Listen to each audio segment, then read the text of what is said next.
Terry Pratchett, Les Annales du Disque Monde, Sorcellerie, épisode 5.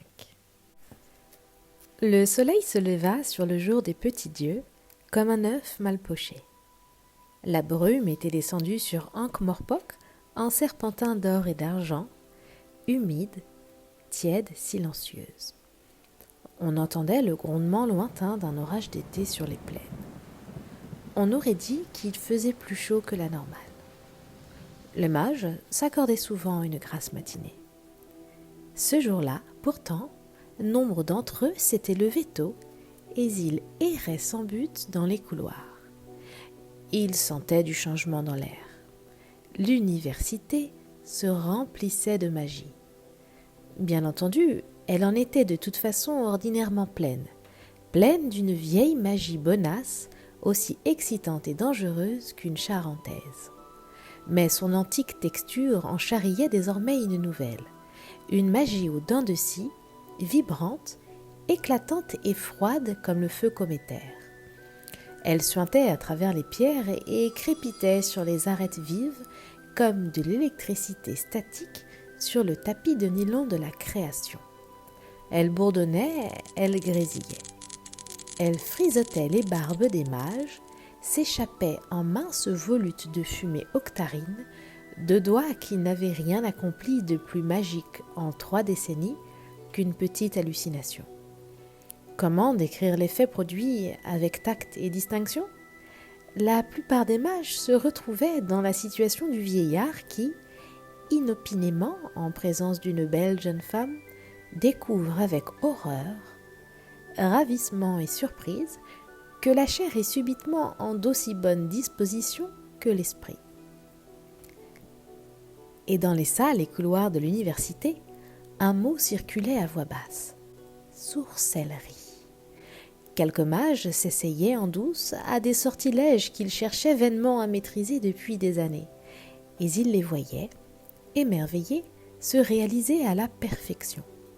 D'abord timidement, puis avec confiance. Ensuite, avec des cris de joie, ils se lançaient des boules de feu, sortaient des tourterelles vivantes de leurs chapeaux ou faisaient pleuvoir des paillettes multicolores du néant. Sorcellerie. 1 ou 2 mages, des hommes dignes qui n'avaient jusqu'ici rien commis de plus répréhensible que gober une huître vivante, se rendirent invisibles et donnèrent la chasse aux servantes et femmes de chambre dans les couloirs. Sorcellerie. Certains des esprits les plus intrépides avaient expérimenté d'anciens sortilèges de vol et papillonnaient sans grande assurance parmi les chevrons. Sorcellerie. Seul le bibliothécaire ne se mêla pas au petit déjeuner de folie. Il observa quelque temps ces singeries, pinça ses lèvres préhensiles, puis s'en fut raidement sur ses articulations vers la bibliothèque. Quiconque se serait donné la peine de prêter l'oreille l'aurait entendu verrouiller la porte. Il régnait un calme de mort dans la bibliothèque. Les livres ne s'agitaient plus. Ils avaient dépassé le stade de la peur pour aborder les eaux tranquilles de la terreur abjecte, et ils se tapissaient sur leur rayonnage comme autant de lapins hypnotisés. Un grand bras velu s'éleva et attrapa le lexique complet de magie et préceptes à l'intention des sages de Casse-Bloc, sans lui laisser le temps de reculer, apaisa les angoisses de l'ouvrage d'une main au long doigt et l'ouvrit à la lettre S. Le bibliothécaire lissa doucement la page tremblante et il fit courir un ongle corné le long des rubriques jusqu'à ce qu'il arrive à Sourcelier, nom masculin mythique, un protomage, une porte par laquelle une nouvelle magie peut entrer dans le monde, un mage qui ne limite ni les moyens physiques de son propre corps, ni la destinée, ni la mort. Il est écrit qu'il existait jadis des sourceliers au premier temps du monde, mais qu'ils ont disparu depuis, et c'est tant mieux, car la sorcellerie n'est pas pour les hommes, et son retour signifierait la fin de l'univers. Si le Créateur avait voulu les hommes à l'égal des dieux, il leur aurait donné des ailes. Voir également Apocalypse, la légende des géants des glaces et l'heure du thé des dieux. Le bibliothécaire lut les renvois, revint à la première rubrique et la considéra de ses yeux sombres un long moment. Puis il remit soigneusement le livre en place, rampa sous son bureau et se tira la couverture sur la tête. Mais dans la tribune des musiciens qui surplombait la grande salle, Cardan et Duzinc suivaient la scène d'un regard totalement différent. Debout côte à côte, ils rappelaient beaucoup le nombre 10.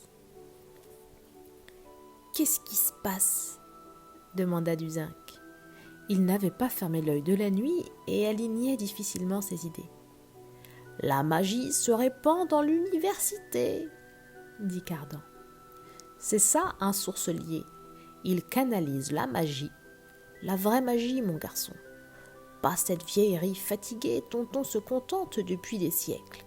C'est l'aube d'une... Nouvelle aurore ? Exactement. Un temps de miracle, un...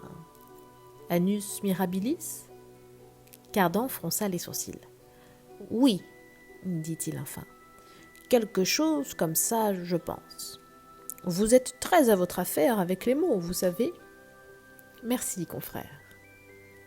Le mage supérieur parut ignorer la familiarité. Il se détourna et s'appuya sur la rambarde sculptée pour suivre les démonstrations de magie en dessous. Ses mains se portèrent machinalement vers ses poches pour saisir sa blague à tabac, puis s'arrêtèrent. Il eut un grand sourire et claqua des doigts. Un cigare allumé lui apparut à la bouche. « Des années que j'essaye de faire ça, » dit-il d'un air songeur. « De grands changements, mon garçon. Ils ne s'en sont pas encore rendus compte, mais c'est la fin des ordres et des niveaux. Ce n'était qu'un système de rationnement. On n'en a plus besoin. Où est le gamin ? Il dort toujours, commença Duzinc. Je suis là, fit une. Il se tenait dans le passage voûté qui menait aux appartements des mages supérieurs, la main serrée sur le bourdon d'octefer, moitié plus grand que lui. De petites veines de feu scintillaient à la surface noire et mate du bâton, si sombre qu'on aurait dit une feinte dans le monde. Duzinc sentit les yeux dorés le fouailler, comme si on lui faisait défiler ses pensées les plus intimes sur le fond du crâne. « Ah !» fit-il d'une voix qu'il croyait joviale et invinculaire, mais qui sonna en fait comme un râle d'agonie. Après un tel préambule, ce qu'il ajouterait ne pouvait qu'aggraver son cas, ce qui ne manqua pas. « Je vois, tu es levé, dit-il. »« Mon cher enfant, fit Cardan. Thune posa sur lui un long regard glacial. « Je vous ai vu, vous, hier soir, dit-il. Vous êtes puissant ? » Un tout petit peu seulement, répondit Cardan, qui se rappela brusquement la tendance du gamin à voir dans la magie un jeu de marron sans revanche. Mais pas si puissant que toi, j'en suis sûr. Il me faut faire archichancelier, comme c'est ma destinée. Oh, absolument, dit Cardan. Aucun doute là-dessus. Est-ce que je peux jeter un coup d'œil à ton bourdon ? C'est un motif intéressant. Il avança une main replète. En tout état de cause, il s'agissait là d'un affreux manquement à l'étiquette. Il ne viendrait à l'idée d'aucun mage de toucher le bourdon d'un confrère sans sa permission expresse. Mais certaines personnes ont du mal à croire les enfants complètement humains et se figurent que l'usage normal de bonne manière ne le concerne pas. Les doigts de Cardan se refermèrent autour du bourdon noir. Il y eut un bruit que Duzinc ressentit plutôt qu'il n'entendit, et Cardan vola à travers la tribune pour aller percuter le mur d'en face avec un bruit de sac de lard lâché sur un trottoir. « Faites pas ça !» dit une. Il se retourna, ses yeux transpercèrent un Duzinc, tout pâle, et il ajouta « Aidez-le à se relever, il doit pas s'être fait très mal. » L'intendant se précipita et se pencha sur Cardan qui respirait péniblement, et avait pris un teint bizarre. Il tapota la main du mage jusqu'à ce qu'il ouvre un œil. « Vous avez vu ce qui s'est passé ?» chuchota Cardan. « Je ne suis pas sûre. Qu'est-ce qui s'est passé ?» souffla Duzinc. « Il m'a mordu. »« La prochaine fois que vous toucherez au bourdon, fit Thune, l'air de rien, vous mourrez. Vous avez compris ?» Cardan leva doucement la tête, de peur d'en perdre des morceaux. « Absolument, dit-il. Et maintenant, je voudrais voir l'université, poursuivit le gamin. J'en ai beaucoup entendu parler. Duzinc aida Cardan à se mettre sur des pieds mal assurés et le soutint tandis qu'il trottinait docilement derrière le jeune garçon. « Ne touchez pas à ce bourdon, marmonna Cardan. « Je m'en souviendrai, dit Duzinc d'un ton ferme. Ça vous a fait quel effet ? Vous avez déjà été mordu par une vipère ? Non.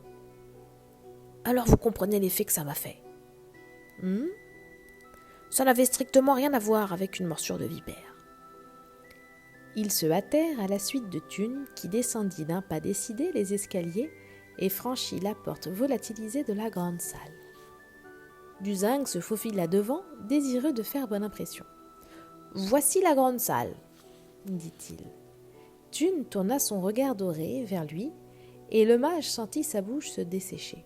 « On l'appelle comme ça parce que c'est une salle, tu vois, et vaste. » Il déglutit. « Une salle qui est vaste, » dit-il, tout en luttant pour empêcher le peu de logique qui lui restait de se consumer sous le projecteur de ce regard. « Une grande salle et vaste salle, c'est pour ça qu'on l'appelle. Qui sont ces gens ?» fit Thune. Il les montra de son bourdon. Les mages assemblés, qui s'étaient retournés pour le voir entrer, s'écartèrent hors de la ligne de mire comme si le bourdon était un lance-flamme. Duzinc suivit la direction des yeux fixes du sourcelier.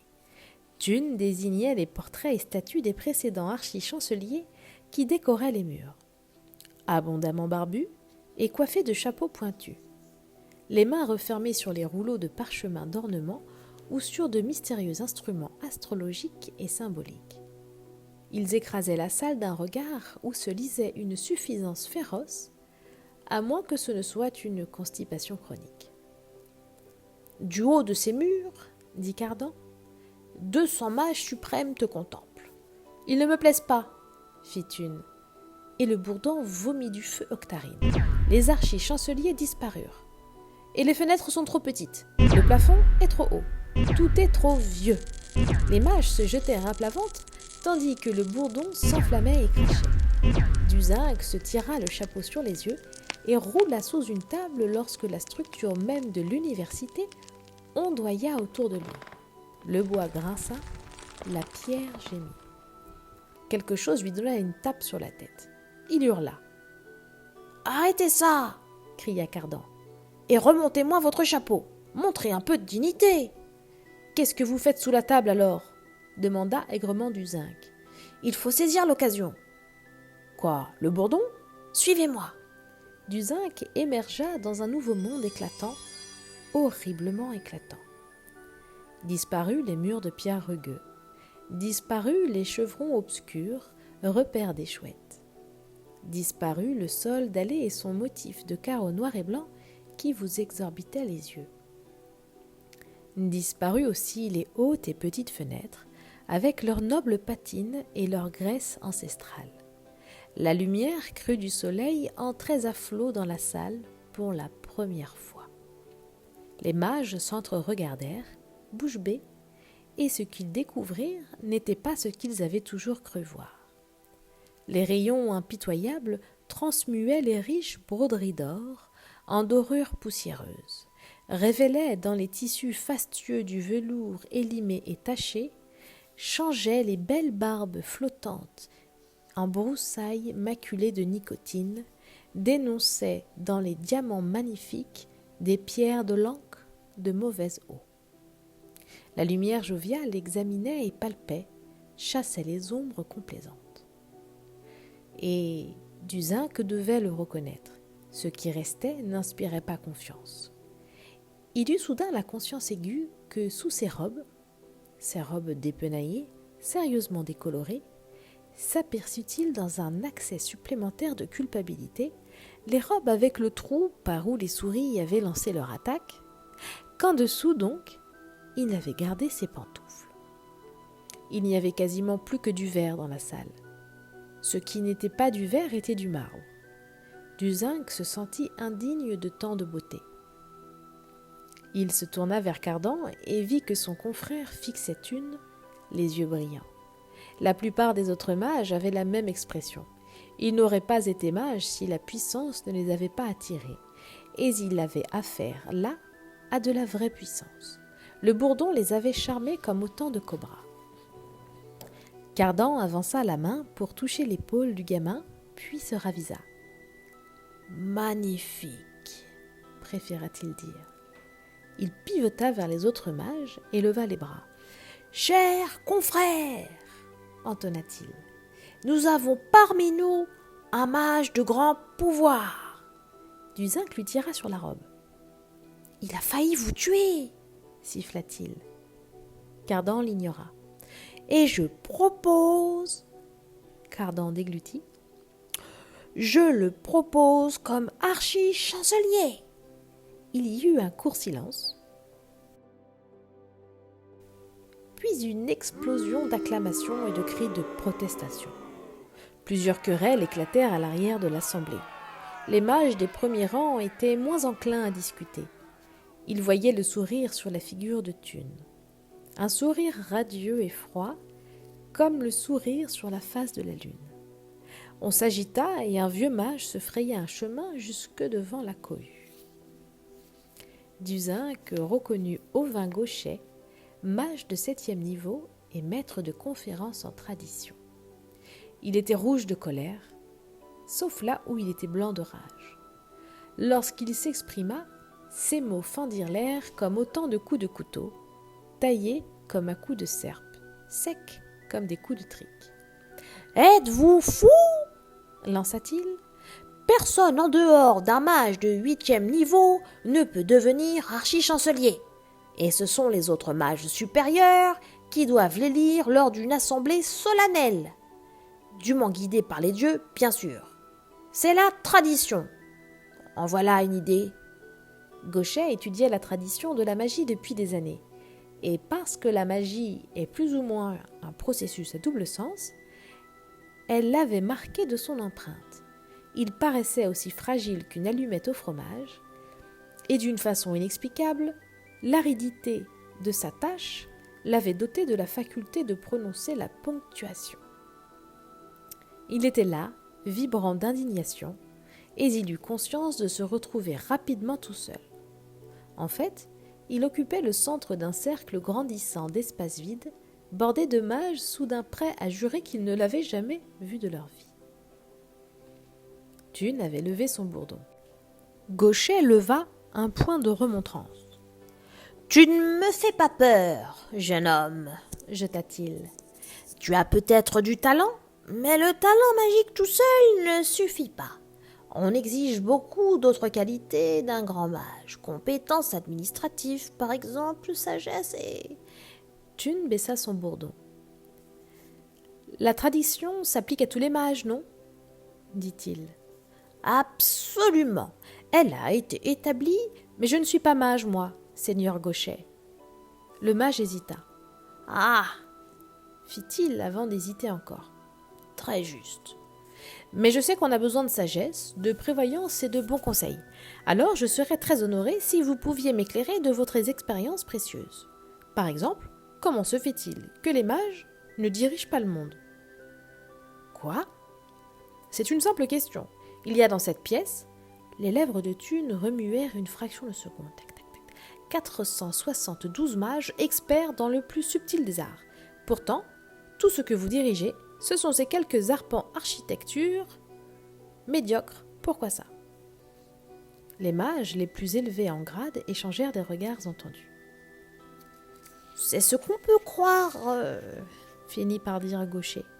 Mais mon enfant, Certains de nos domaines échappent à la compétence du pouvoir temporel. » Ses yeux brillèrent. « La magie peut sûrement emmener l'esprit vers des paysages intérieurs et secrets. » Oui, oui, fit une. N'empêche, vous avez des murs drôlement solides à l'extérieur de votre université. Pourquoi ça? Cardan se passa la langue sur les lèvres. C'était extraordinaire. Le gamin exprimait ses pensées. Vous vous chamaillez pour le pouvoir, dit une, d'une voix douce. Et pourtant, de l'autre côté de ces murs, pour celui qui charroie les vidanges ou pour le marchand ordinaire, est-ce qu'il y a vraiment une différence entre un mage de 8e niveau et un vulgaire illusionniste? Gauchet le fixa d'un regard où se lisait un étonnement total sans retenue. Petit. C'est évident même pour le dernier des citoyens, dit-il. Rien que les robes et les ornements. Ah, fit une. Les robes et les ornements, bien sûr. Un bref silence. Lourd et songeur remplit la salle. J'ai l'impression, moi, reprit une, que les mages ne dirigent que les mages. Qui dirige dans la réalité du dehors? Pour ce qui concerne la cité, ce serait le praticien, le seigneur Veterini, avança Cardan avec prudence. Et c'est un dirigeant juste et honnête? Cardan réfléchit. On prétendait le réseau d'espions du praticien de tout premier ordre. Je dirais, fit-il en pesant ses mots, qu'il est injuste et malhonnête, mais scrupuleusement impartial. Il est injuste et malhonnête envers tout le monde. Ni la peur ni les faveurs n'ont prise sur lui. Et ça vous satisfait? Demanda une. Cardan s'efforça de ne pas croiser le regard de Gauchet. Là n'est pas la question, répondit-il. J'imagine qu'on n'y a pas beaucoup réfléchi. La véritable vocation d'un mage, tu vois, c'est vrai que les sages acceptent de se laisser diriger comme ça? Cardan grogna. Bien sûr que non. Ne sois pas bête, on le tolère seulement. C'est ça la sagesse, tu le verras quand tu seras grand. Il faut attendre son heure. Où il est, ce praticien? J'aimerais le rencontrer. On peut arranger ça, évidemment, dit Cardan. Le praticien a toujours la bonté d'accorder des entretiens aux mages et là, c'est moi qui vais lui accorder un entretien, dit une. Faut qu'il apprenne que les mages ont assez attendu leur heure. Reculez-vous, s'il vous plaît. Il pointa son bourdon. Le dirigeant temporel de la cité tentaculaire d'Ankh-Morpork, assis dans son fauteuil au pied des marches qui menaient au trône, cherchait des traces d'informations dans ses rapports de renseignement. Le trône était vide depuis plus de 2000 ans, depuis la mort du dernier de la lignée des rois ankiens. La légende disait qu'un jour la cité aurait à nouveau un monarque et parlait d'épées magiques, de taches de vin et de tout le fatras qu'on débite dans ces cas-là. En fait, la seule véritable qualification aujourd'hui, c'était la capacité de rester en vie plus de 5 minutes après avoir révélé l'existence d'épées magiques ou de taches de naissance, parce que les grandes familles marchandes d'encre qui dirigeaient la ville depuis les 20 derniers siècles avaient autant envie de renoncer au pouvoir que la bernique moyenne de lâcher son rocher. Le praticien actuel, chef de l'immensément riche et puissante famille Veterini, était grand, mince et d'extérieur aussi froid qu'un pingouin mort. Rien qu'à le voir, on le sentait du genre à garder un chat blanc près de lui et à le caresser négligemment tout en condamnant des gens à mourir dans une cuve de piranha. On l'imaginait même, pour faire bon poids, collectionneur de porcelaine délicate et rare, qu'il devait manipuler de ses doigts diaphanes, tandis que des cris lointains remontaient en écho du fin fond des oubliettes. Un homme capable de prononcer le mot « exquis » sans desserrer les dents. Du type, quand il clignait des yeux, a donné envie de cocher l'événement sur le calendrier. En vérité, quasiment rien de ce qui précède ne s'appliquait à lui, mais il avait cependant un petit terrier à poil dur, d'un âge excessivement respectable, du nom de Carlou, qui sentait mauvais et soufflait à la figure des visiteurs. On racontait que rien au monde que son chien ne l'intéressait véritablement. Il faisait bien de temps en temps torturer des gens à mort, dans des souffrances horribles, mais on considérait pareille conduite comme parfaitement normale pour une autorité municipale, et dans l'ensemble, l'écrasante majorité des citoyens l'approuvait. Les habitants, donc, ont le sens pratique. Il se disait que le décret du praticien qui interdisait théâtre de rue et artistes mimes arrangeait bien des choses. Il n'était pas pour le régime de la terreur, seulement pour une petite diète de temps en temps. Le praticien soupira et posa le dernier rapport au sommet du gros tas près du fauteuil. Quand il était petit garçon, il avait vu un forain capable de faire tourner en même temps une douzaine d'assiettes en l'air. Si l'homme y était parvenu avec une centaine, estimait le seigneur Veterini, il aurait pu prétendre aborder les premiers rudiments de l'art d'administrer Ankh-Morpork, une ville qu'on avait autrefois comparée à une termitière renversée, mais sans les agréments. Il jeta un coup d'œil par la fenêtre à la colonne lointaine de la Tour de l'Art, centre de l'université invisible, et se demanda confusément si un de ces vieux fous assommants finirait un jour par trouver un meilleur moyen de collationner toute cette paperasserie. Non, bien sûr, il ne fallait pas s'attendre à ce qu'un mage comprenne quoi que ce soit d'aussi fondamental que l'espionnage municipal élémentaire. Il soupira encore et prit la transcription de ce que le président de la guilde des voleurs avait déclaré à son adjoint à minuit dans la pièce insonorisée cachée derrière le bureau de ses quartiers généraux, et se retrouva dans la grande salle de l'université invisible où il avait assisté à des dîners interminables, mais des tas de mages l'entouraient et ils étaient différents. Comme la mort, à qui certains des citoyens les plus malchanceux de la cité trouvaient qu'il ressemblait beaucoup, le praticien ne se mettait jamais en colère avant d'avoir pris le temps d'y réfléchir. Mais il réfléchissait parfois très vite. Il fit du regard le tour de l'assemblée de mages. Quelque chose en eux lui étouffa ses protestations indignées dans la gorge. Ils avaient l'air de moutons qui tombaient soudain sur un loup pris au piège au moment où ils apprenaient que l'union faisait la force. Quelque chose dans leurs yeux... « Que signifie cette route ?» hésita-t-il avant de conclure. « Ceci, une bonne farce en l'honneur du jour des petits dieux, c'est ça ?» Ses yeux pivotèrent pour croiser ceux d'un jeune garçon qui tenait un long bourdon de métal. L'enfant souriait. Le praticien n'avait jamais vu sourire plus vieux. Cardan toussa. « Monseigneur, commença-t-il. Allez-y, mon vieux, jeta le seigneur Veterini. Cardan avait parlé d'un air embarrassé, mais le ton du praticien était un peu trop péremptoire.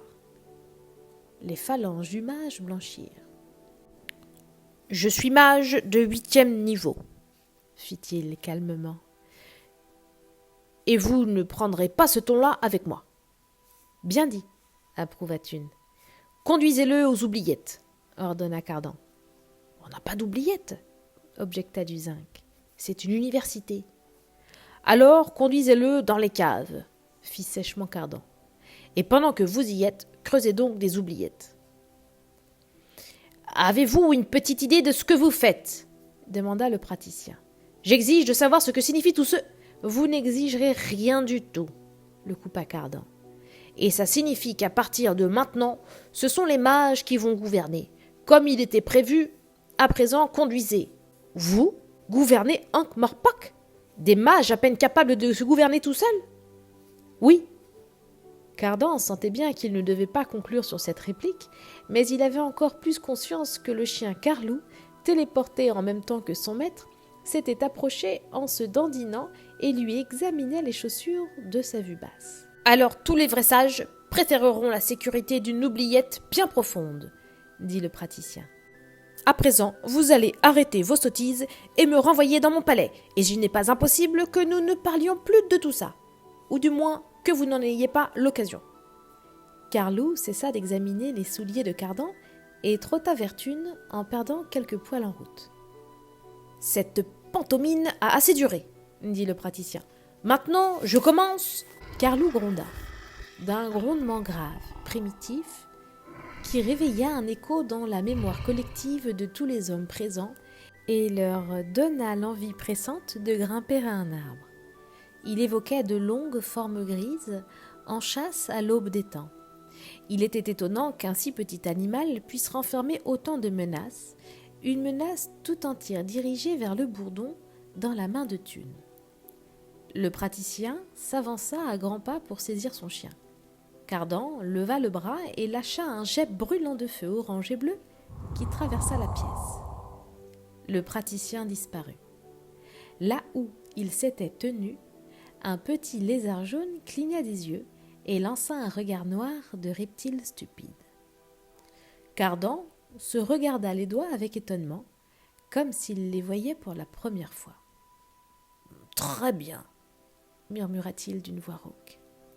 Les mages considérèrent le lézard haletant par terre, puis la cité qui étincelait dehors dans la lumière du petit matin.